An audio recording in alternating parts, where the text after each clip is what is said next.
الله الرحمن الرحیم نحمده ونصلي على رسول الكریم اما بعد.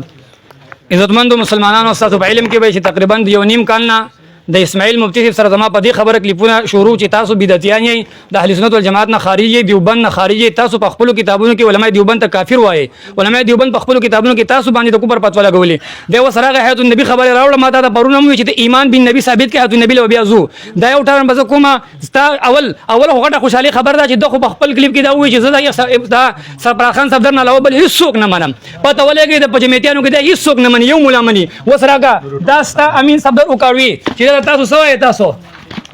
امین صفدر وکاوي تاسو دومره دا تاسو دې سره ما خپل دا ووي چې تاسو جمعیت علماء اسلام بعض عقاید چې دا شرکی دي، بعضی بدعي دي، دا هغه په وجه باندې چې تاسو په کتابونو کې داسې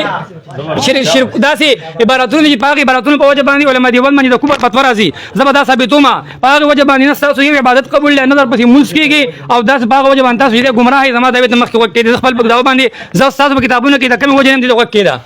دا تاسو مشه د تسکین الاسکیه چې په یو ټرن کې دا کتابونه پېښ کوم عوام خو به ویني کنه چې دی بیات النبی باندې ځان خلاصي دي په کتابونو کې دا خبرې دي. سرپرست خان صاحب دا تاسو مشر دي امین صفدر وکاوي د لیکلي صحیح بخاری شریف کتاب الخوارج میں حضرت عبداللہ بن عمر رضی اللہ تعالیٰ عنہ کا ارشاد ہے کہ ساری دنیا میں سب سے بدترین لوگ خارجی ہے، اس لیے یہ کافروں والے آیات مسلمانوں پر چسپا کرتے ہیں، اس لیے یہ لوگ بدترین ہے کہ ان کے حضرت عبداللہ بن عمر رضی اللہ عنہ کے زمانے میں یہ اماماتی لوگ نہیں تھے، ورنہ وہ فرماتے کہ خوارج سے بھی بدتر یہ اماماتی ہے. دے بولے تو وہ کافروں والے آیات مسلمانوں پر پٹ کرتے تھے، یہ بتوں والے آیات انبیاء پر چسپا کر دیتی ہے. دے وہی صحیح بخاری کتاب الخوارج کی دی چې د ټولو نه بدترین مخلوق د الله پزمکا دا خوارج دي. وجه دا ده چې هغه د کافر آیاتونو په مسلمانانو پټ کړي. و عبدالله بن عمر ته ځکه ویل چې مماتیان نو ځکه چې مماتیان چې دی هغه دغه چې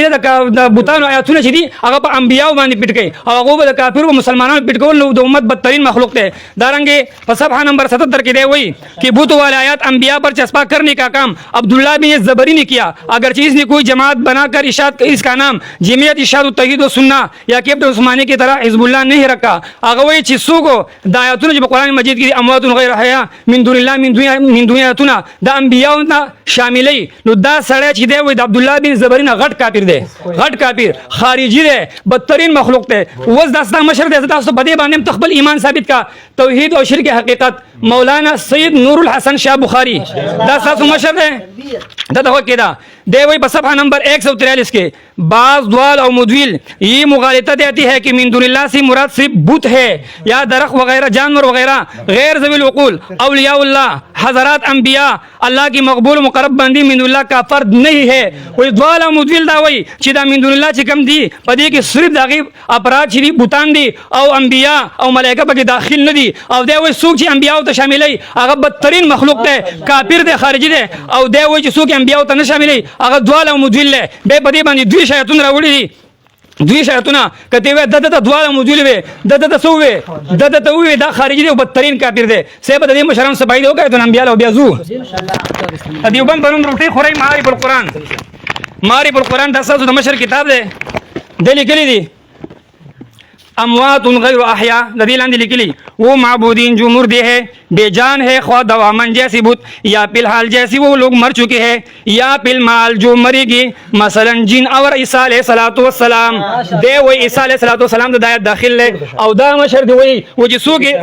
دا مشر دی وہی جسو کے انبیاء ته شامل ہے هغه کافر دی، خارجی دی. عبداللہ بن زبری نغټ کافر دی. وز دا پیله مفتی محمد شفیع معارف القرآن والا دی پکې شامل لو کنده شامل دا چې دی د دیوبند بنیاد دی سړي خو دی. علامہ شبیر احمد عثمانی تفسیر عثمانی جلد نمبر 357 دلی کے لیے وقیدہ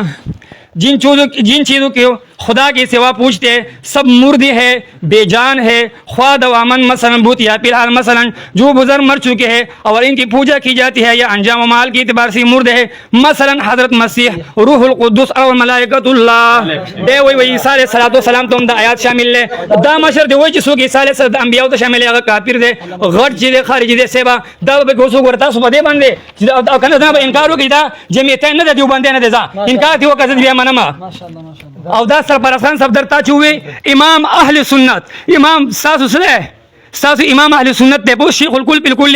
دے وہی قارئین کرام بخوبی اندازہ لگا سکتے ہیں کہ من دون اللہ یا من دونی وغیرہ کے عمومی الفاظ کو کس طرح ان کلمہ گو مشرکین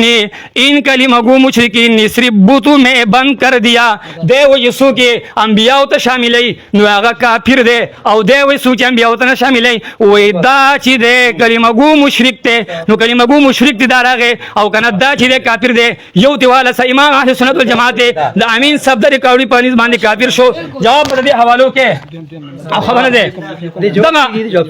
دې جواب به وکړه دا پتا قرضی په دویمه مسله کې امین صاحب د ریکارډي علماء دیوبند ته کافر ویلي دي.